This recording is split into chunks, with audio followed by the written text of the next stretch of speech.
Hi everyone. We at Psych2Go would love to thank you for making us a digital family of more than 2 million. It's with your continued support that we're able to bring you new content regularly. Our mission is to help everyone become more self-aware of the various psychological factors that affect our lives. One such factor that we hear about on a daily basis is anxiety, but it's important to know when it's anxiety only and when it's become something more. So let's find out. Anxiety, in general, is our normal reaction to stress. In fact, it can be a good thing. Anxiety motivates you to accomplish your assignments, to study harder for a test, and it can warn you when you're in a dangerous situation. It informs you to be extra vigilant about your environment, to fight or flee. Generalized anxiety disorder, or GAD, on the other hand, is a full-fledged anxiety disorder that involves intense and excessive anxiety as a key factor, along with other debilitating symptoms. Differentiating between normal anxiety and generalized anxiety disorder, or GAD, can be tricky. How do you know, especially if you're a little more anxious than others, whether or not your anxiety is significant enough to qualify as a disorder? So let's begin with an introduction to the main concepts revolving around the two. 1. Normal anxiety is more of a friend than a foe. According to the Anxiety and Depression Association of America, anxiety is a normal and often healthy emotion, which is characterized by feelings of tension, worried thoughts, and physical changes like increased blood pressure. When we face potentially harmful or worrying triggers, feelings of anxiety are not only normal, but necessary for survival. Since the earliest days, the approach of predators and incoming danger set off alarms in the body and allowed evasive action. These alarms were in the form of a raised heartbeat, sweating, and increased sensitivity to surroundings. Danger causes a rush of adrenaline, a hormone in the brain, which in turn triggers the anxious reactions in a process called the fight or flight response. This prepares humans to physically confront or flee any potential threats to safety. All these are classic characteristics of normal anxiety. Such traits came in handy for our predecessors, but we don't have to be in a constant state of fight or flight anymore. So running from larger animals is a less pressing concern in present times than it would have been for early humans. Anxieties now revolve around work, money, family life, health, and other crucial issues that demand a person's attention without necessarily requiring the fight or flight reaction. The nervous feeling before an important life event or during a difficult situation is a natural echo of the original fight or flight reaction.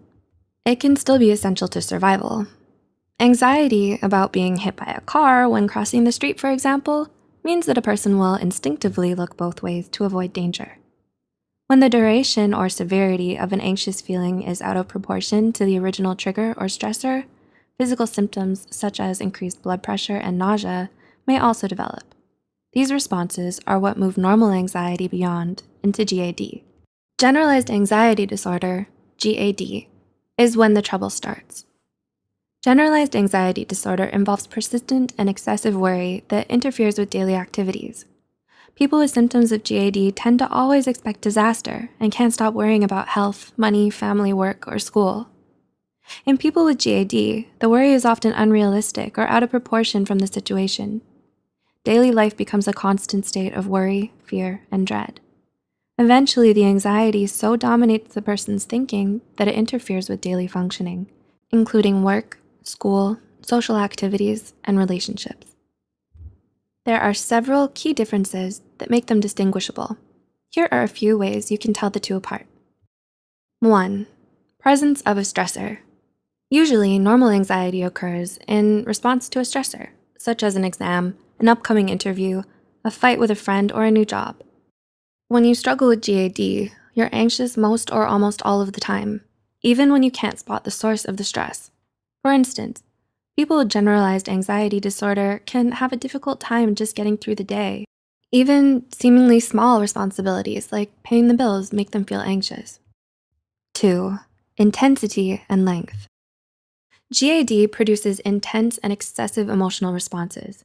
Even if you're reacting to a stressor, your anxiety is disproportionate to that stressor. Many people are on the edge before an exam, but a person with GAD might be anxious several weeks beforehand and will experience intense symptoms right before and during the exam. Also, normal anxiety is fleeting, while GAD is ongoing, and the feelings can last weeks or months. 3. Physical symptoms of GAD. Excessive anxiety and worry aren't the only symptoms that accompany GAD. There are physical symptoms too: dizziness, lightheadedness, sweating, trembling, heart pounding, headaches, and nausea. You feel like you can't breathe, can't talk, or have to go to the bathroom frequently. People with GAD also report feeling detachment and disconnected from reality. They feel like they can't think straight and have difficulty concentrating. Psychological symptoms are also present. Individuals experience racing or negative thoughts and are unable to concentrate and have worries about day-to-day things. 4. Impairment. When you struggle with GAD, it affects your entire life. It impairs or interferes with your schoolwork, job, and daily life. Avoidance is a symptom of GAD and can be quite debilitating. In other words, excessive anxiety can cause you to avoid normal activities. You might skip class, miss a test, stop going to work, procrastinate grocery shopping, or avoid anything that makes you feel anxious. And 5. No control. Most people can reduce and control their anxiety through a variety of coping techniques and the ability to calm oneself.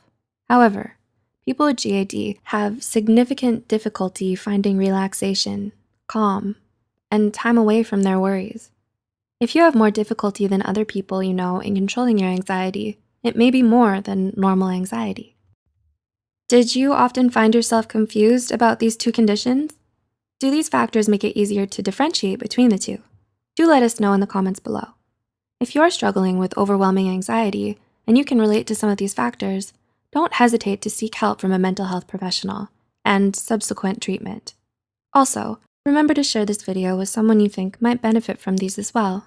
Don't forget to click the like button and subscribe for more content. As always, thanks for watching.